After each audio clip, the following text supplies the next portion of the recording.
Assalamualaikum warahmatullahi wabarakatuh. Salam bersua kembali dalam mata kuliah etika administrasi pemerintahan. Sesi ke-12 bersama saya Imam Trikar Sohadi selaku dosen pengampu. Materi kita pada kali ini akan membahas tentang berbagai tingkatan administrasi pemerintahan atau administrasi negara. Administrasi negara seperti telah diuraikan di sesi ke-11 dijalankan oleh semua pejabat pemerintah yang secara otomatis merangkap sebagai pejabat negara atau pejabat administrasi negara, dan semua pejabat administrasi negara murni yang tidak mempunyai wewenang pemerintahan. Setiap pejabat pemerintahan memimpin suatu unit organisasi yang sangat kecil. Lebih rumit lagi, sistem organisasinya bermacam-macam, yakni pertama adalah sistem organisasi sentral, terdiri atas organisasi sentral langsung dan organisasi dekonsentral. Yang kedua adalah sistem organisasi desentral, terdiri atas desentralisasi atau otonomi, fungsional, otorita dan sebagainya, dan desentralisasi teritorial. Yang ketiga adalah desentralisasi sosial atau daerah tingkat 1, daerah tingkat 2, terdiri atas tugas, pembantuan, dan otonomi penuh. Yang keempat, sistem organisasi otonomi rural, yaitu berupa desa. Setiap unit sistem organisasi pemerintahan tersebut terdiri atas pejabat pemerintahan dan pejabat administrasi negara murni. Ratusan ribu orang pejabat administrasi negara murni tersebut berfungsi sebagai pejabat staf dari para pejabat pemerintah yang mempunyai wewenang pemerintahan dan perisai politik. Pejabat pemerintah dalam arti sempit merangkap sebagai pejabat administrasi negara, namun tidak sebaliknya. Pejabat-pejabat pemerintahan tersebut bertingkat-tingkat kedudukannya.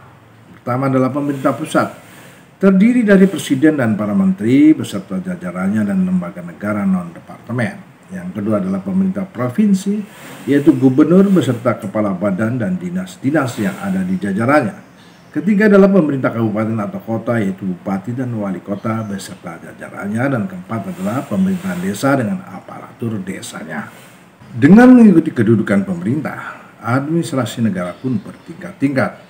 Pejabat pemerintah dalam arti sempit adalah pejabat negara yang mempunyai wewenang politik negara. Artinya wewenang menetapkan peraturan atau ketentuan yang berlaku bagi masyarakat umum secara mengikat atau mempunyai kekuatan undang-undang. Para pejabat tersebut mempunyai kekuasaan atau wewenang politik untuk kepentingan negara. Peraturan atau ketentuan regulatif dari seorang pejabat administrasi negara hanya mempunyai daya laku intern. Artinya hanya berlaku terhadap pejabat-pejabat bawahannya. Tidak berlaku terhadap warga masyarakat atau instansi luar karena seorang pejabat administrasi negara tidak mempunyai kekuasaan atau wewenang politik sehingga tidak boleh adu dengan kekuatan warga masyarakat. Pejabat administrasi negara adalah pejabat yang hanya mempunyai wewenang administrasi. Keputusannya hanya berlaku terhadap kasus tertentu sebagaimana diajukan secara tertulis oleh seseorang atau warga masyarakat tertentu, badan tertentu atau instansi tertentu. Pejabat pemerintah dalam arti sempit harus selalu waspada, jangan sampai mencampur adukan sikap dan tindakan pemerintahnya dengan sikap dan tindakan administratifnya atau administratif negara. Pejabat pemerintah dalam arti luas adalah semua pejabat yang oleh masyarakat umum dianggap sebagai yang mewakili pemerintah negara. Berikutnya kita akan membahas tentang aplikasi ilmu administrasi negara. Dalam perkembangan pandangan tentang kehidupan kenegaraan di Indonesia sangat dipengaruhi baik oleh peristiwa-peristiwa yang terjadi di Eropa Barat di bidang ketatanegaraan, terutama dalam abad ke-19 dan dalam paruh abad ke-20 sebelum Perang Dunia Kedua, maupun oleh perkembangan di bidang ilmu pemerintahan dan administrasi negara. Tiga aliran mengenai ilmu pemerintahan dan administrasi negara, diantaranya dua aliran dari luar, yakni yang berasal dari Eropa Barat melalui Belanda, yang berasal dari Amerika Serikat melalui program bantuan pemerintah Amerika Serikat sejak tahun 50-an. Dan yang ketiga adalah aliran ketiga ini adalah yang asli Indonesia, yaitu berasal dari ilmu pemerintahan negara kerajaan Majapahit dan selanjutnya, yakni aliran ilmu Pamong Praja yang hingga kini terus dikembangkan di lingkungan Departemen Dalam Negeri karena ternyata di dalam praktiknya paling cocok untuk wilayah pedesaan. Filsafat ilmu Pamong Praja bahwa rakyat Indonesia terutama di daerah rural atau daerah pedesaan yang tidak dapat atau tidak mau menerima gaya pikir dan gaya hidup modern, menghendaki adanya pengayoman dan bimbingan yang tulus, jujur dan penuh rasa pengertian dari para pejabat pemerintah, pejabat pamong praja terutama yang bersangkutan. Sifat lugu, jujur, patuh kepada pembesar dan sikap khas ketimuran rakyat Indonesia asli ini akan mengakibatkan rakyat yang bersangkutan menjadi tertutup jiwa, mencari jalan hidup sendiri walaupun penuh penderitaan dan tidak menghiraukan atau menghiraukan peraturan-peraturan pemerintah sebanyak-banyaknya. Jadi inti ilmu administrasi negara Indonesia modern diambil dari ajaran-ajaran yang berasal dari Amerika Serikat, yakni Public and Business Administration, Management Science, Policy Science, dan tambahannya diambil dari ajaran-ajaran yang berasal dari Indonesia dan dari Eropa Barat, terutama Belanda dan Perancis, yakni berupa ilmu-ilmu aspek administrasi negara tertentu. Adapun ilmu-ilmu aspek administrasi negara Indonesia yang terpenting adalah pertama, ilmu keuangan negara atau public finance. Ilmu keuangan negara adalah ilmu keuangan mengenai aspek-aspek finansial dan administrasi negara dan merupakan bagian dari ilmu ekonomi politik atau political economy, yakni cabang ilmu ekonomi baru yang dikembangkan bersama oleh ahli-ahli ekonomi dan politik dengan menempatkan pemerintahan dan polisi ke dalam suatu cost benefit perspektif. Hal yang harus dibahas adalah organisasi finansial, penguasa pusat, daerah dan desa, serta proses-proses pengambilan keputusan mengenai penerimaan dan pengeluaran di lingkungan instansi pemerintah, instansi semi pemerintah, dan lembaga-lembaga yang disubsidi oleh pemerintah. Di samping itu, hal penyesuaian anggaran resmi yang telah ditetapkan undang-undang tentunya kepada penyelenggaraan praktik dan hubungan keuangan antara berbagai lapisan atau tingkatan instansi pemerintah. Yang kedua adalah ilmu hukum administrasi negara.